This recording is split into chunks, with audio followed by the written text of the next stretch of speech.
Already আমাদের প্রত্যেকটা আমাদের সংস্থাকে দেওয়া হয়েছে। তারা যেখানেই থাকুক, যেদিকেই থাকুক, মাটির নিচে থাকুক, আমি তাদেরকে ধরবো ইনশাল্লাহ। আমরা আপনাদের সহযোগিতা চাই। তারা যদি জামিনে আসতে চায়, জামিনে যদি আসতে চায়, কোর্টে যাওয়ার আগে তারা অ্যারেস্ট হবে। কারণ কথা শুনেন, ওনার সাথে পেছাইনা ছিল না, আপনি মিথ্যা প্রতিবেদন কেন দিয়েছেন?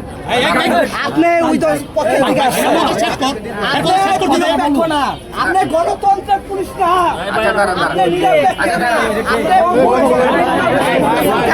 বৃহস্পতিবারে না 22 তারিখ দিবাগত রাতে আপনার আমাদের ঘড়িসায় যে ঘটনাটি ঘটেছে, ঘটনার শুরুতেই আমি আমার টিম সাথে সাথে ঘটনাস্থলে পাঠিয়ে ঘটনার বিস্তারিত জেনে দ্রুত, এবং যারা এই ঘটনায় জড়িত তারা আমরা যাওয়ার আগেই তারা পালিয়ে গেছে। দ্যাট মিনস তারা ঘটনার সাথে জড়িত আছে। কি ঘটনা হয়েছে আমরা প্রাথমিকভাবে যেটা জেনেছি, আপনারা সকলেই অবহিত আছেন যে এখানে একটা আত্মহত্যার ঘটনা ঘটেছে কি হত্যা, এটা কনফিউশন আছে আমাদের। তো আমরা আলামত যেগুলা পেয়েছি, তার গ্রিলের সাথে আটকানো, তার ওড়না সহ সব মিলিয়ে আমরা প্রাথমিকভাবে নিচ্ছি যে হ্যাঁ, যদি আত্মহত্যা করেও দেয় তাহলে কেন আত্মহত্যা করেছে। তার শ্বশুর, তার এই ভিকটিমের শ্বশুর, স্বামী, শাশুড়ি, তারা এখানে জড়িত আছে। তো আমরা প্রাথমিকভাবে যেটা করেছি, আমরা লাশের সুরতাল করেছি, সুরতাল করে আমরা মর্গে প্রেরণ করেছি, এবং সুরতালের রিপোর্ট, পিএমের রিপোর্ট আমরা এখনো অদ্যবধি পাই নাই। না পাইলেও তাদেরকে কি আমরা ধরবো না, কিন্তু ধরার জন্য আমি প্রসেস করেছি, একটা মামলা নিয়েছি। মামলা নিয়ে তাদেরকে ধরার জন্য কার্যক্রম সব বাহিনী চলতেছে, শুধু আমরা না। অলরেডি আমাদের প্রত্যেকটা আমাদের সংস্থাকে দেওয়া হয়েছে। তারা যেখানেই থাকুক, যেদিকেই থাকুক, মাটির নিচে থাকুক, আমি তাদেরকে ধরবো ইনশাল্লাহ। আমরা আপনাদের সহযোগিতা চাই। তারা যদি জামিনে আসতে চায়, জামিনে যদি আসতে চায়, কোর্টে যাওয়ার আগে তারা অ্যারেস্ট হবে। কারণ কথা শুনেন, ওনার সাথে পেছাইনা ছিল না, আপনি মিথ্যা প্রতিবেদন কেন দিয়েছেন? আপনি ওই তো পক্ষের দিকে আসছেন না, আপনি গণতন্ত্রের পুলিশ না।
আমি যে কথাগুলো বলছি, এই কথাগুলোর সাথে আমাদের সাক্ষ্য প্রমাণাদি আছে বিদায় তো বলছি।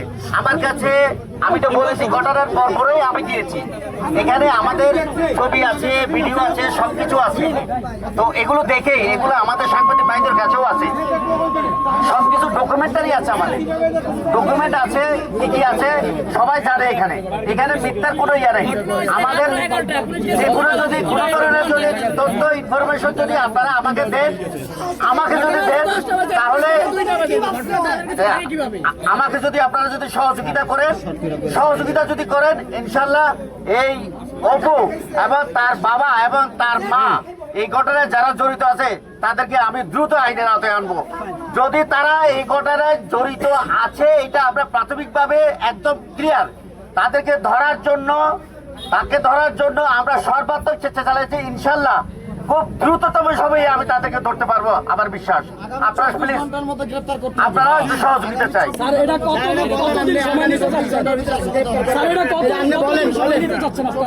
আবার কত শুরু ভাই, আমি যত দ্রুত, আমি তো বললাম আমাদের প্রত্যেকটা সংস্থা এখানে কাজ করতেছে।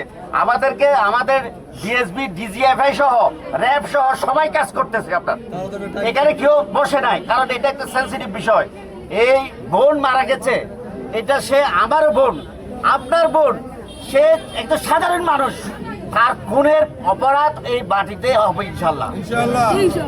আর বিচার করবে কোর্ট ইনশাল্লাহ। বিচারের জন্য যা যা করণীয় আমি এটা ইনশাল্লাহ এই ব্যবস্থা নেব।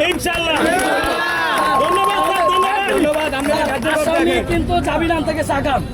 এখন আপনারা যদি জামিন আনতে তাহলে আপনারা এখন চাই কিন্তু ফুটপাতে এখন কিন্তু অ্যারেস্ট করে নিয়ে আসতে 100% আপনি ধরে রাখেন। যদি জামিনের জন্য সে কোর্টের দরজায় যায়, সে অ্যারেস্ট হবে।